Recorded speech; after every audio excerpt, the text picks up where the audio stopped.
بھائیو ہمارے سب کانٹیننٹ میں یعنی انڈیا، پاکستان اور بنگلہ دیش، ان تین ملکوں کا کلچر ایسا ہے کہ یہاں جس کو بھی کتاب و سنت کی بات بتائی جاتی ہے تو وہ بجائے کتاب و سنت کی پیروی کرنے کے فوراً ان باتوں کو اپنے مکتبہ فکر اور اپنے بزرگوں کی کتابوں کے ساتھ کمپیئر کرنا شروع کر دیتا ہے کہ اگر میں نے یہ قرآن کی آیت یا حدیث مان لی تو پھر میرے مکتبہ فکر کے اتنے بڑے بڑے بزرگ وہ جو کچھ کہہ گئے ان کا کیا بنے گا. حالانکہ ہونا چاہیے کہ وہ بزرگ اپنی قبروں میں پہنچ چکے، اللہ کے پاس جا چکے، ان کے ساتھ جو معاملہ ہونا ہے وہ اللہ کے سپرد. ہم کسی کے پیچھے اپنی آخرت کیوں برباد کریں؟ فرقہ واریت کی یہ سب سے بڑی لعنت ہے کہ ہم کتاب و سنت کی بات کو اپنے بزرگوں کی باتوں پر پیش کرتے ہیں، حالانکہ اس کے الٹ ہونا چاہیے کہ ہمیں بزرگوں کی باتوں کو، اپنے علماء کی باتوں کو کتاب و سنت پر پیش کرنا چاہیے.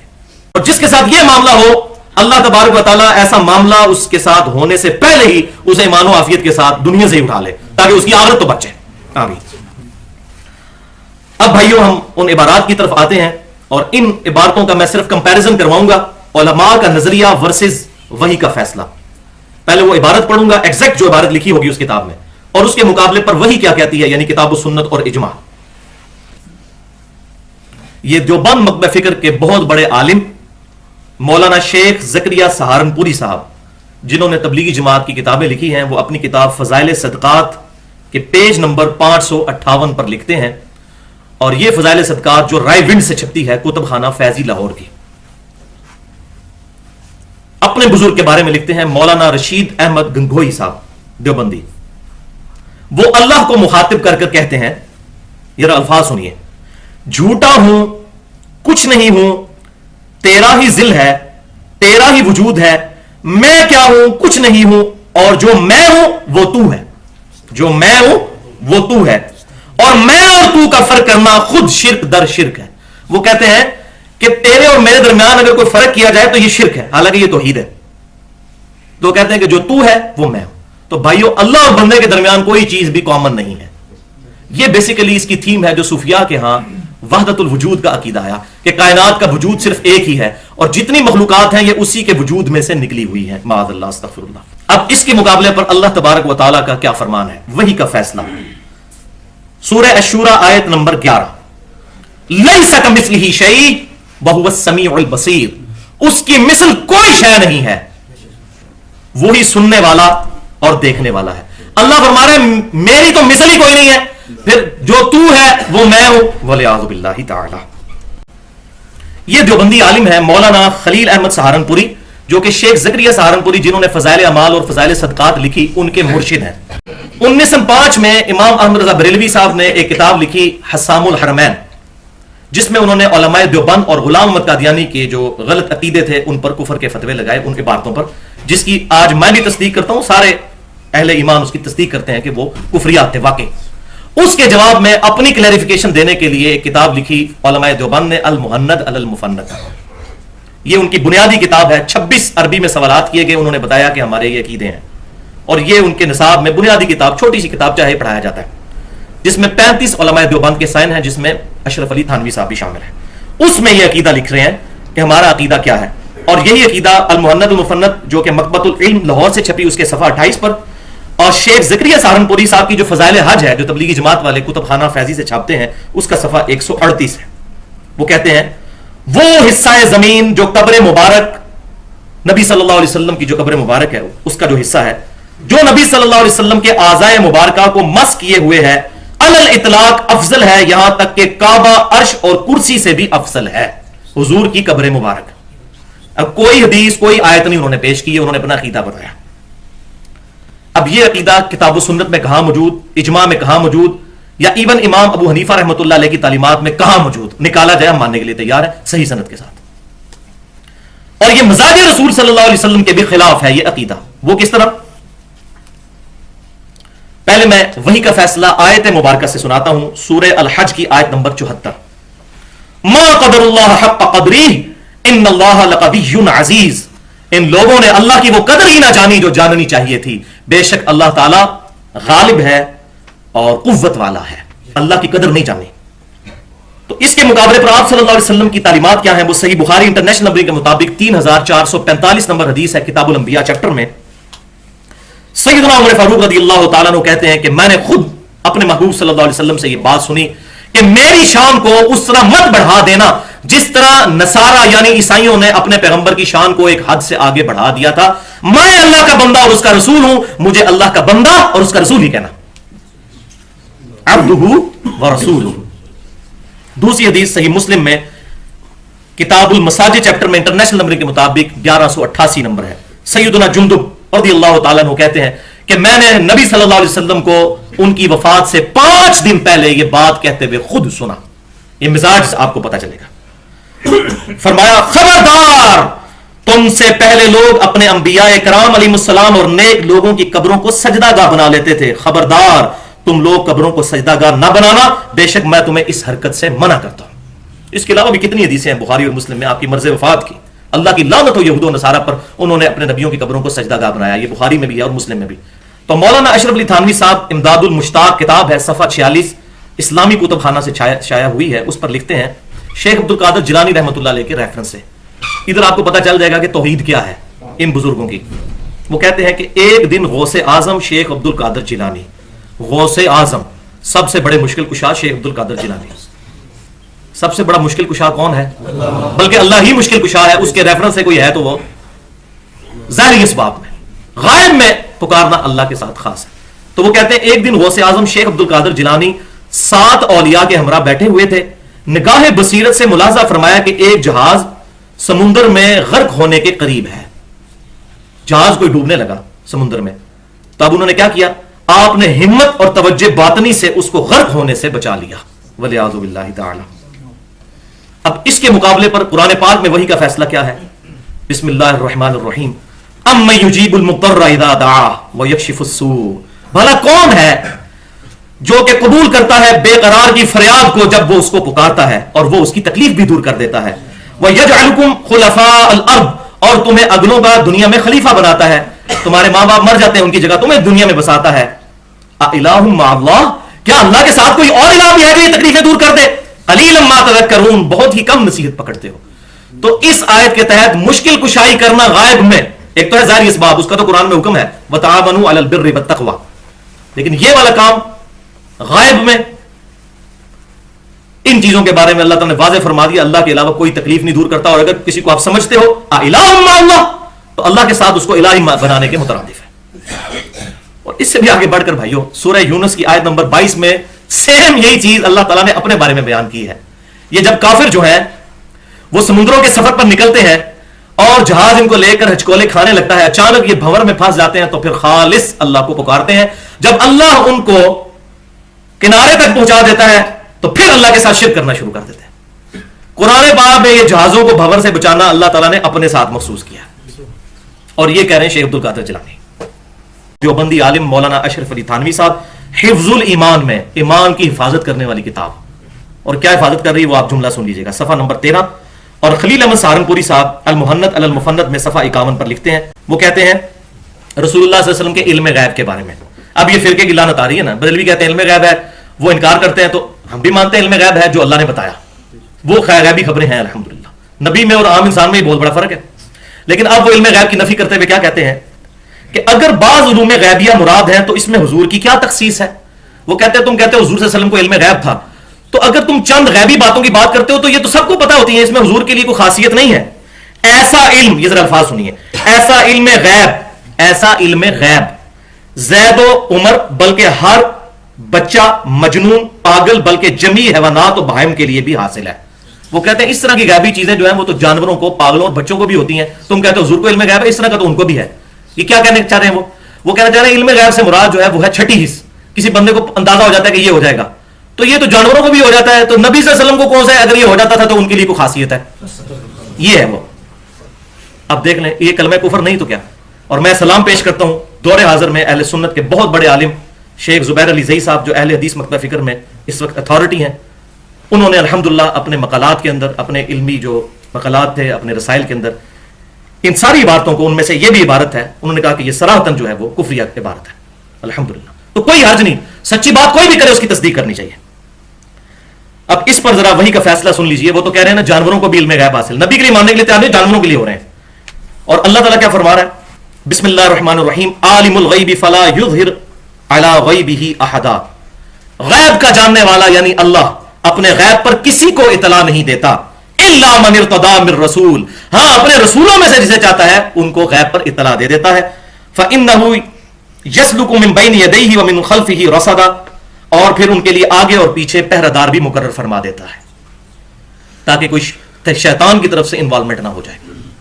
تو نبی کو تو اللہ تعالیٰ غیب کی خبریں، غیب سے متعلق علوم عطا فرماتا ہے. اور یہ جو بعض لوگوں نے کہا نا نبی کو جب پتا چل گیا تو پھر وہ علم غیب ہی نہیں رہا، تو بھائی اگر یہ علم غیب کی ڈیفینیشن کی جائے تو پھر اللہ کے پاس بھی علم غیب نہیں. کیوں کہ اللہ تبارک و تعالیٰ ہر غیب کا جاننے والا ہے، پھر بھی وہ کہتا ہے میں عالم الغیب ہوں.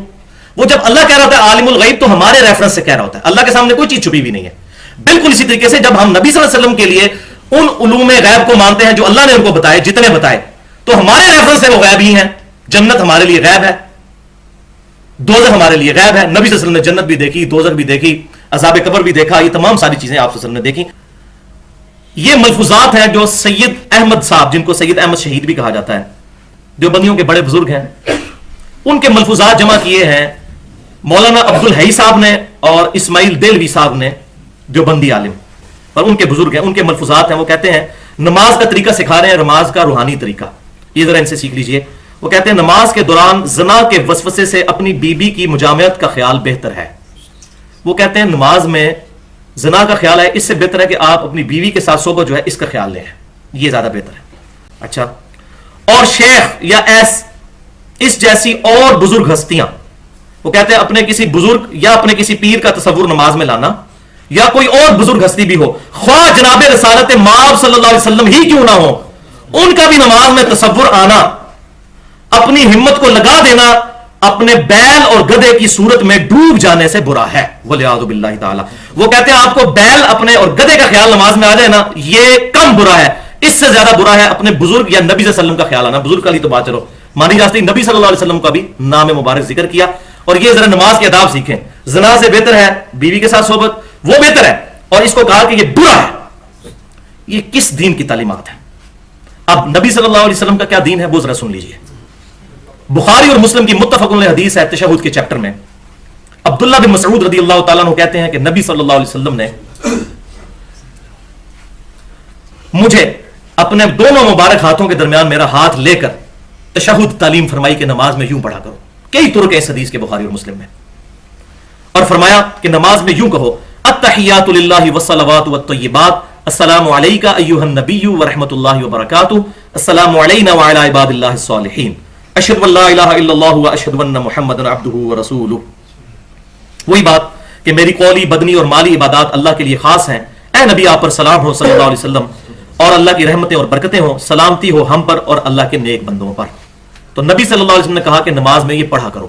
اس کے بعد فرمایا پس جب تم ایسا کرو گے تو آسمان و زمین میں موجود ہر نیک بندے کو یہ سلام پہنچ جائے گا، اللہ خود پہنچائے گا.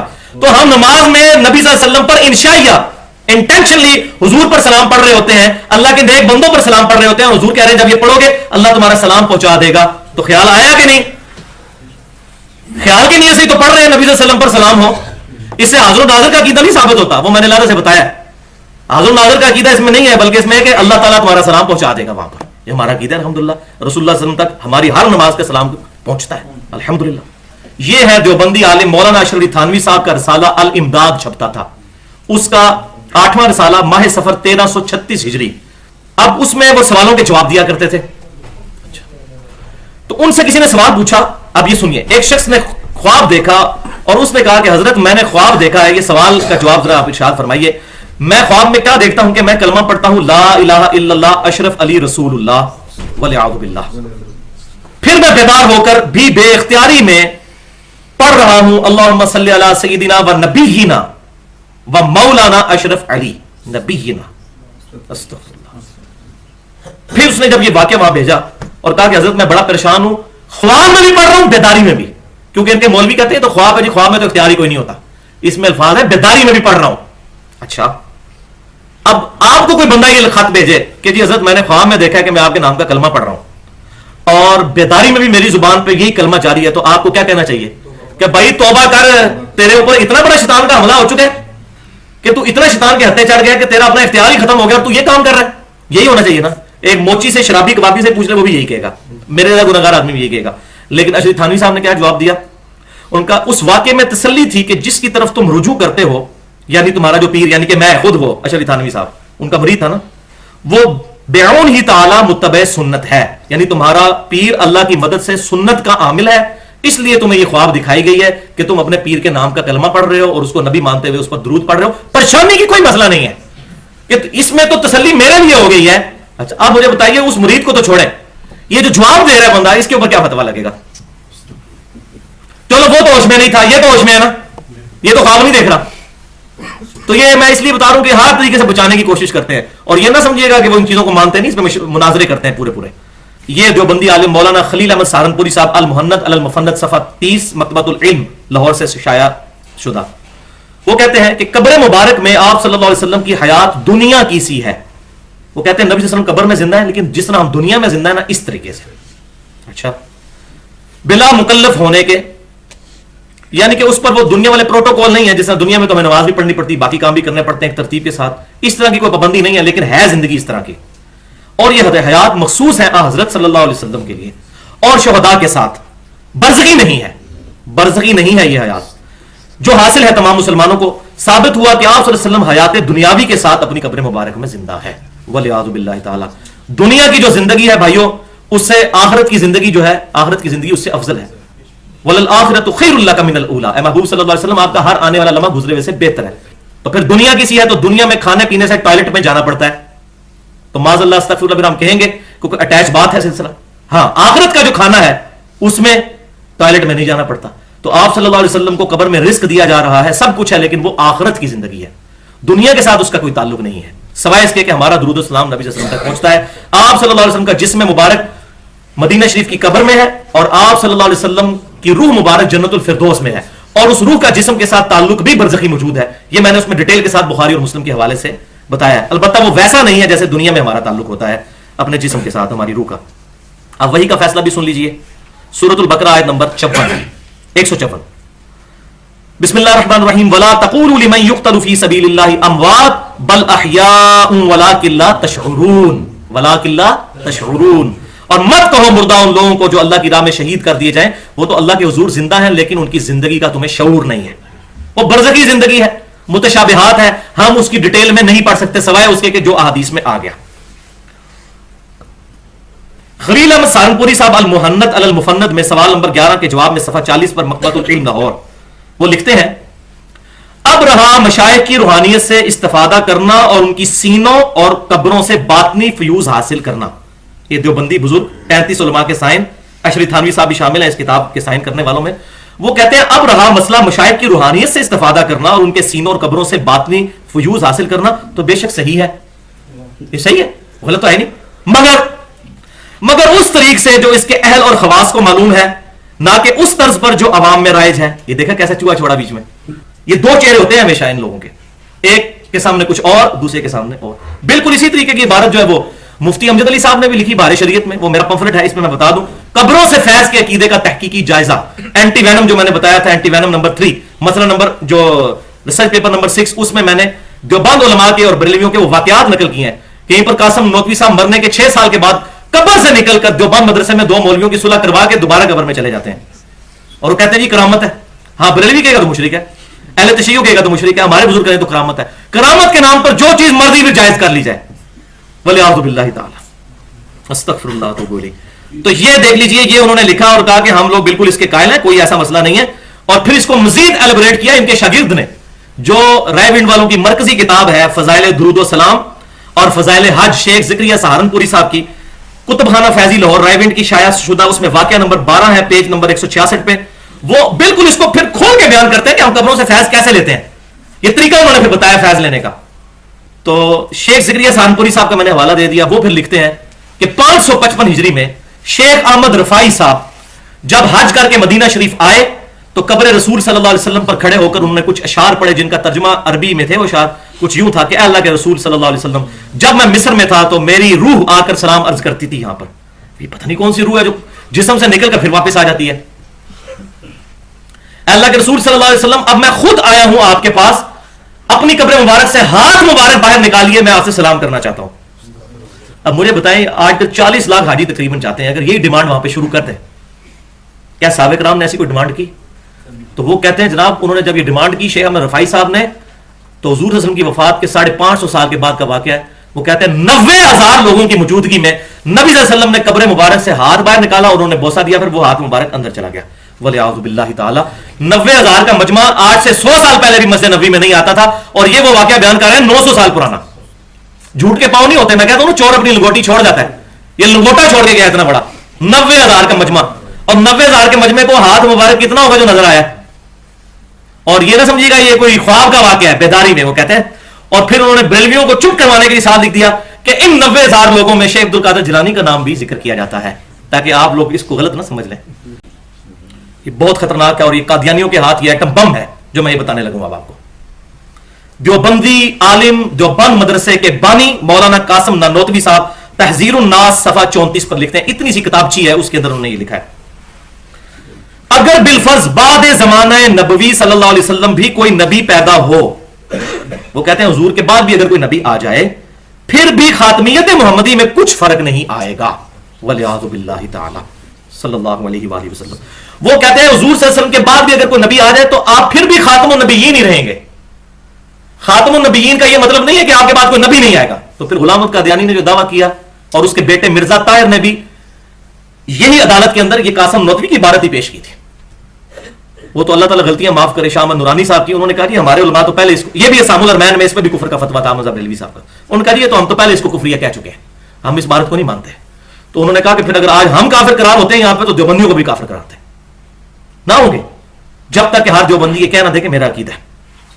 ہم کسی بریلوی دیوبندی اہل حدیث پہ فتویٰ نہیں لگاتے جب تک وہ ان عقیدوں کا اقرار نہ کر لے۔ بیچارہ نام کا بریلوی دیوبندی اہل حدیث ہے، اگر کوئی اور اس کے بزرگ کچھ کر گئے ہیں تو وہ ان بزرگوں کے ساتھ ہے، لیکن یہ اس وقت مجرم ہوگا جب اس کو بتایا جائے اور یہ کہ نہیں نہیں کوئی حکمت کی بات ہوگی جو انہوں نے کہا۔ اچھا اب اس کو ڈیفینڈ کرتے ہیں، آپ یہ نہ سمجھیے گا پورے پورے مناظرے ہیں، وہ کہتے ہیں قاسم نوتوی صاحب نے صحیح تو کہا ہے، کیا حضرت عیسیٰ نہیں آئیں گے حضور کے بعد صلی اللہ علیہ وسلم وعلیہ السلام، تو حضور صلی اللہ علیہ وسلم خاتم النبی ہی نہیں رہیں گے؟ اور بھائی موٹی عقل میں آپ کی بات نہیں آتی، حضرت عیسیٰ علیہ السلام نبی بن کر نہیں آئیں گے، امتی بن کر آئیں گے۔ کس حدیث میں لکھا ہے کہ وہ نبی بن کر آئیں گے؟ وہ تو امتی بن کے آئیں گے، امام محمد مہدی کے پیچھے نماز پڑھیں گے۔ یہ بخاری اور مسلم میں حدیث ہے کہ میری امت کا اس وقت کیا حالت ہوگی، کیا شان ہوگی جب عیسیٰ بن مریم ان میں اتریں گے اور امام تم میں سے ایک ہوگا۔ الحمدللہ، ورنہ نبی کی موجودگی میں کون نماز پڑھا سکتا ہے؟ وہ امتی کی حیثیت سے نازل ہوں گے۔ تو یہ ڈیفینڈ کرتے ہیں اپنے بزرگوں کو بچانے کے لیے، نہیں جی نہیں، تو وہ کہتے ہیں خاتم النبیین، خاتمیت میں فرق نہیں پڑتا اگر کوئی نبی آ جائے، یہ کلمہ کفر ہے، یہ بالکل اس طریقے سے ہے۔ اگر کوئی شخص یہ کہے کہ اللہ کے ساتھ کوئی اور الہ بھی ٹھہرا لیا جائے تو توحید میں فرق نہیں پڑے گا، اگر اللہ کی بیوی ہو تو توحید میں فرق نہیں پڑے گا، اگر اللہ کا بیٹا ہو تو توحید میں فرق، اور توحید تو نام ہی اس چیز کا ہے، لم یلد ولم یولد، توحید میں فرق پڑے گا۔ خاتم النبیین ہونے کا مطلب یہی ہے کہ نبی صلی اللہ علیہ وسلم نبوت کی مہر ہے، اور مہر ڈاکومنٹ کے اینڈ پہ لگتی ہے جس کے بعد کوئی چیز ایڈ نہیں ہو سکتی ڈاکومنٹ میں، اور دوسرا ترجمہ ہے اس کی سیل، لاک۔ اب اس کے مقابلے پر قرآن پاک میں آیت سن لیجئے، آیت نمبر 40 سورۃ الاحزاب، اور اسی کی نسبت سے میں نے مسئلہ نمبر 40 رکھا تھا، وہ بسم اللہ الرحمن الرحیم، ما کان محمد ابا احد من رجالکم ولکن رسول اللہ وخاتم النبیین وکان اللہ بکل شیء علیما، اور محمد صلی اللہ علیہ وسلم تو نہیں تم مردوں میں سے کسی کے باپ، بلکہ وہ تو اللہ کے رسول ہیں اور نبوت کے سلسلے کو ختم فرمانے والے ہیں، اس کی مہر ہے، اس کی سیل ہے، اور اللہ تعالیٰ ہر چیز کا اپنے علم کے ذریعے احاطہ کیے ہوئے ہیں، الحمدللہ۔ اور حدیث جو پوری امت میں اجماعی طور پر صحیح مانی گئی، سنن ابی داؤد میں انٹرنیشنل نمبر کے مطابق 4252 نمبر کتاب الفتن میں یہ حدیث یہاں پر کوٹ کرنی چاہیے۔ سیدنا ثوبان رضی اللہ تعالیٰ عنہ کہتے ہیں رسول اللہ صلی اللہ علیہ وسلم نے فرمایا میری امت میں 30 جھوٹے دجال پیدا ہوں گے، ان میں سے ہر ایک یہی دعویٰ کرے گا کہ وہ اللہ کا نبی ہے، جبکہ انا خاتم النبیین لا نبی بعدی، جبکہ میں خاتم النبیین ہوں، میرے بعد کوئی نبی نہیں۔ حضور خاتم بھی ہے اور خاتم بھی ہے۔ دیوبندیوں کی سب سے مشہور کتاب جس کے بارے میں ان کا دعویٰ ہے کہ قرآن کے بعد سب سے زیادہ یہ کتاب پڑھی جاتی ہے، فضائل اعمال، شیخ زکریا سہارنپوری صاحب کی کتاب ہے، صفحہ 484 رائے ونڈ سے چھپی ہوئی کتب خانہ فیضی کی۔ رسول اللہ صلی اللہ علیہ وسلم کی وفات کے 650 سال بعد کا واقعہ لکھ رہے ہیں۔ کیا لکھتے ہیں؟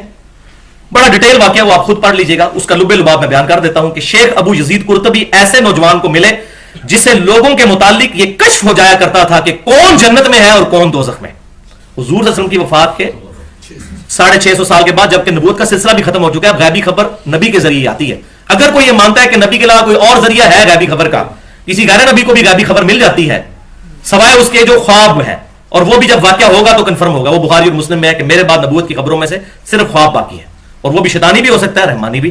وہ چیک کیا جائے گا اس واقعے کے پورے ہونے کے بعد. لیکن یہ خواب کا ذکر نہیں ہے, یہ بیداری کا ہے, کشف کی حالت کا. وہ کہتے ہیں بتا دیتا تھا جنت اور دوزخ, اور یہ بھی جھوٹ ہے. جنت دوزخ کا تو پتہ ہی نہیں چل سکتا, نہ خواب کے ذریعے نہ کسی ذریعے. یہ اللہ تعالیٰ نے اپنے ساتھ خاص رکھی ہوئی ہے بات. اور یہاں تک بات ختم نہیں ہوئی, بلکہ وہ شیخ قرطبی کہتے ہیں کہ وہیں وہ لڑکا بیٹھا ہوا, اس نے چیخ ماری کہ میری ماں کو فرشتے دوزخ کی طرف لے کے جا رہے ہیں, میں دیکھ رہا ہوں.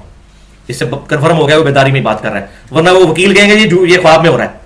تو شیخ قرطبی کہتے ہیں کہ میں نے دل ہی دل میں 70,000 دفعہ ایک کلمہ پڑھ کے رکھا ہوا تھا, تو میں نے دل ہی دل میں اس کو PCS کروا دیا, اصال ثواب یعنی کہ.